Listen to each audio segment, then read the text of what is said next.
Next talk is performance evaluation of training ResNet receiver and mobility for 5G NR wireless communication system.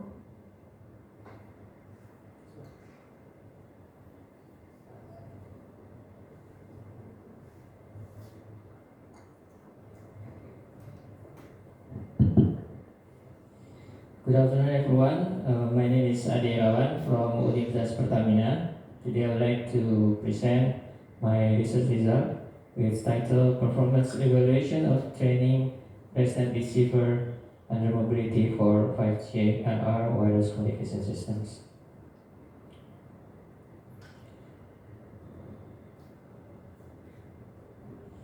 So the outline of my talk is as follows. So first I would like to talk about the background of this research and then all the state of the art for the ResNet receiver, and then we move to the research question of this research, and I'll show you the system model for the ResNet receiver communication system, and then I also talk about the evaluation results before I conclude this talk. So let's move to the first part. So as we know that 5G technology is currently being rolled out in many countries worldwide, even in maybe our smartphones already has this technology. It promises faster speeds, lower latency, and more reliable connections than its predecessors like 4G or 3G. Well, however, as 5G wireless communication in general utilize the transmission scheme in the physical layer, so it also will suffer from the Doppler shift, resulting from the relative mobility between the terminals, between the transmitter and the receiver. So the distortion will that Doppler shift will distort the orthogonality between the subcarriers. So it leads to the intercarrier interference. So in order to compensate the interference, the receiver needs to know the channel state information or CSI, and this conventional like that. So in conventional system, a receiver needs channel estimator and also equalizer, and the channel estimator will get will predict the channel state information and then compensate the interference by equalizer. So in conventional system, usually we use least square for the channel estimator and linear MMSE for the equalizer.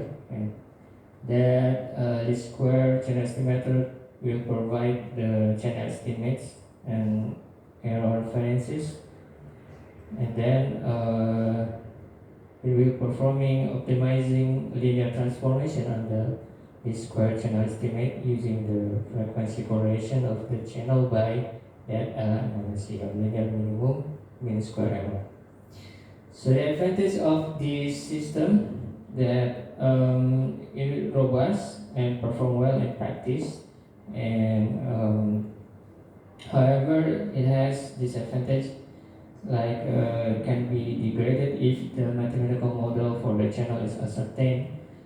So if the receiver has unknown or wrong channel state information, then the receiver cannot reconstruct the transmit signal, and it will leads to many errors in the receiver.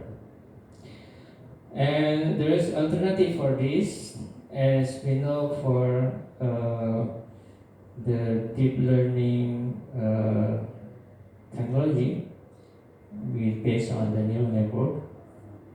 You can use this, and recently there are many research about the end-to-end communication using the neural network based structure.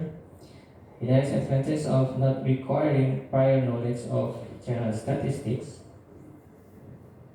So the channel estimator equalizer can be replaced by, for example, the convolutional neural network structure or the ResNet. So the ResNet is one of kind of the CNN. It stands for the residual network.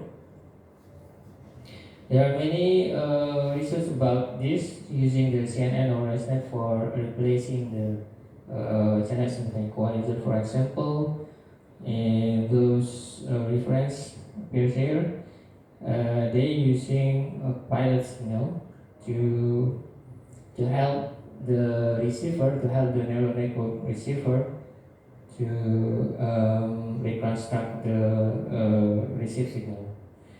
So however, for example, in this second reference, so they still use the raw channel estimate. So they still use the channel estimator for the input for the receiver. They call it deep RX. Yeah, deep stand for the deep learning receiver.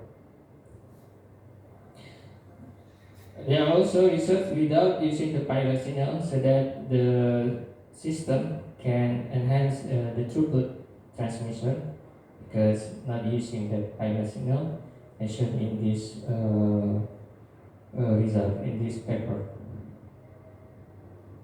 However, this kind of receiver, regardless of the complexities, also must be trained beforehand. And other reference, they use large data sets for training. So we need a large data set for training the model with random Doppler shift in the range of 0 to 1500 Hz. They generate the data sets in a channel model of TDL, tap delay line, as stated in the standard of 5G and R. Yeah.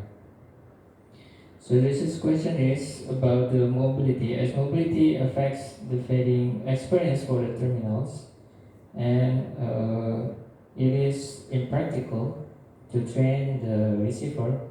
So those reference use structure of ResNet, so we call it the ResNet receiver. So it's impractical to train the ResNet receiver in various channel realization like this for various terminal speeds here. So the research question is how we should train the receiver under mobility. Should we train the model in a low speed or in a relatively high speed? So what will be the performance in terms of BR performance? So this is the system model for the baseline. At the transmitter, we use the same transmitter for the baseline and the proposed system. So at the transmitter, there's a binary source and then encode with the encoder and map to a modulation symbol. This is a grid mapper to the OFDM symbol and then send. So at the receiver for the baseline, we analyze two kinds of baseline. First, the baseline having channel estimator, and the second is baseline with perfect channel state information, so without the channel estimator. So as you can see, this will get the bound, the lower bound for the system, because the receiver perfectly know the channel state information. In this case, this might be the upper bound of the system. And for the purpose system, we replace those equalizer, demapper, channel estimator with only one ResNet receiver model. After that, of course, we need the decoder, channel decoder for decode that information has been encoded at the transmitter. So the ResNet receiver, there's kind of structure of residual network like this. So this structure of residual network or ResNet, as you can see here, so we use 2D convolutional network in at the input and also the output of this block. So for the kernel size is 3 by 3 with channel of 128 at the input, and then the data will move to some residual block here. So one block consists of this.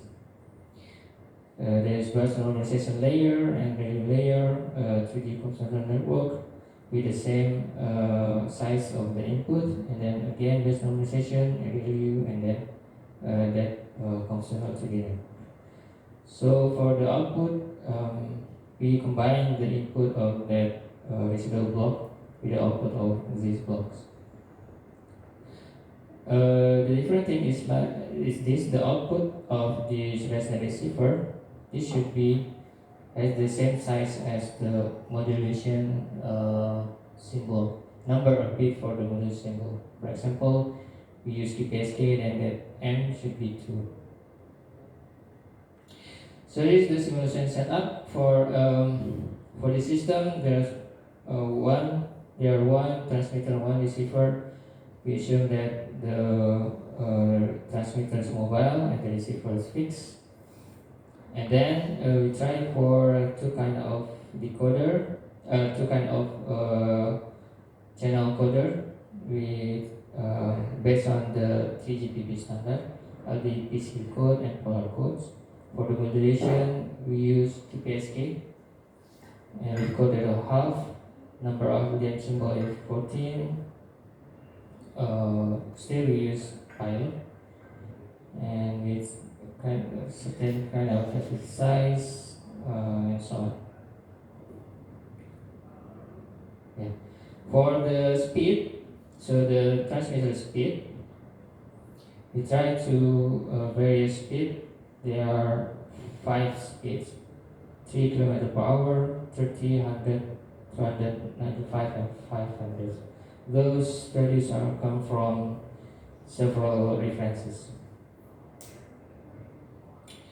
So this is the evaluation results for the polar codes with relatively low speed on the 3 km per hour.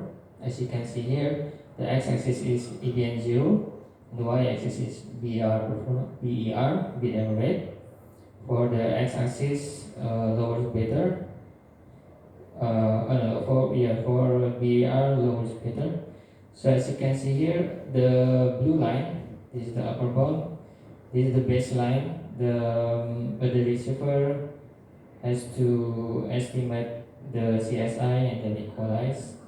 And the red line is the lower bound, which the receiver knows perfectly the CSI. And in the middle, those are the performance of the ResNet receiver with several train transmitter speed scenarios: 3, 30, 100, 195, and 500. And for the low speed, there are slightly same performance for training the model for those various speed. And then when we increase the speed of the transmitter, we'll get very interesting result. So as we increase the speed of transmitter to train the model, so you can imagine there are, for example, 5 pairs of transmitter receiver, and the transmitter itself changes from there are 5 kind of transmitter: 3, 30, 100, 295, and 500. as the transmitter, as the model we trained for the relatively high speed of transmitter, then the BR performance changed. So as you can see here, only the transmitter having high speed can get better performance than others. Maybe this because in this case, so the transmitter also at the speed of 500 and the model itself also trained at 500. But if we see others, we will show the same pattern. So training the model with high speed will outperform the others. Of course, the best performance if we use the same speed for the transmitter and also for training the model. But in practice, that will not happen usually because the transmitter itself has various speed in practical. So that's for the polar close. How about the LDPC? We find that the same pattern happens for the LDPC. So if I summarize, for the extreme case is for the lower speed, is for high speed. Then we get that training the model at a high speed will get better performance than low speed.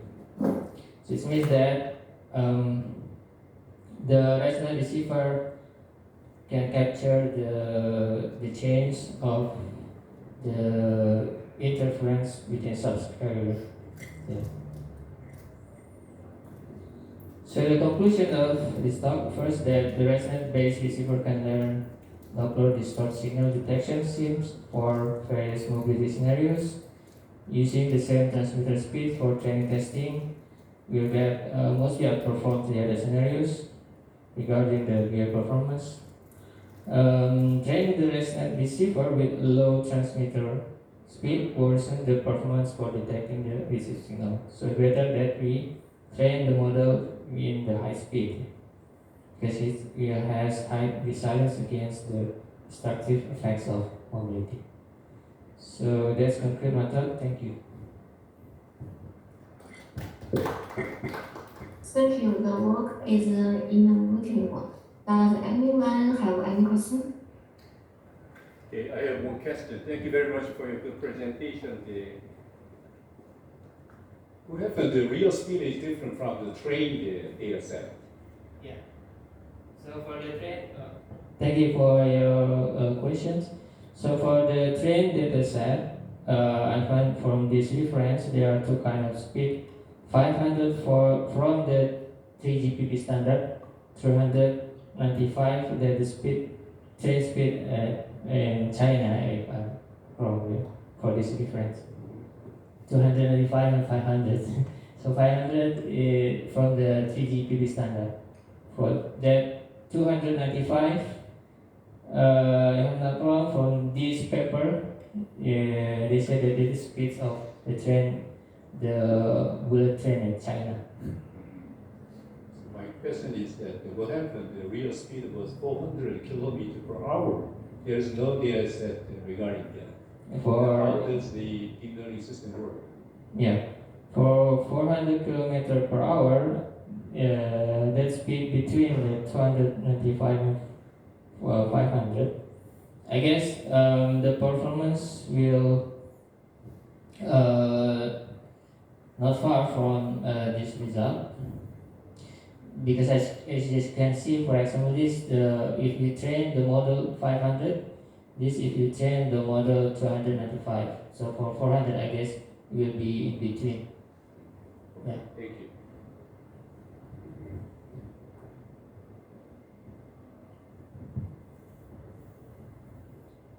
In your Thanks for your explanation. Yes. Anyone have? Yeah, there's another question. Please.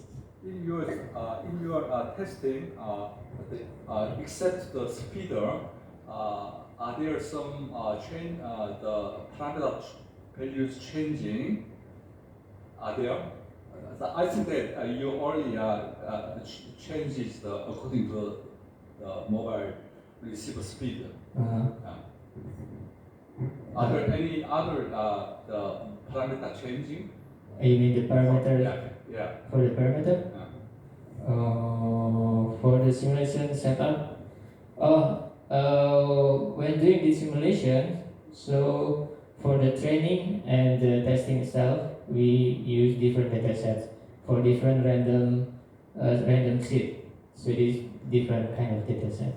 So for training, when we train the model, then I keep the weight for the neural network, and that weight used for testing at different data sets. So generate again the different data set with different random set, like that.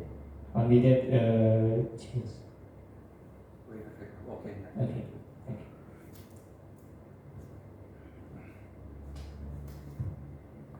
Okay, now let's move on to the next topic. Federated learning awareness network experience anonymous using consumer statement.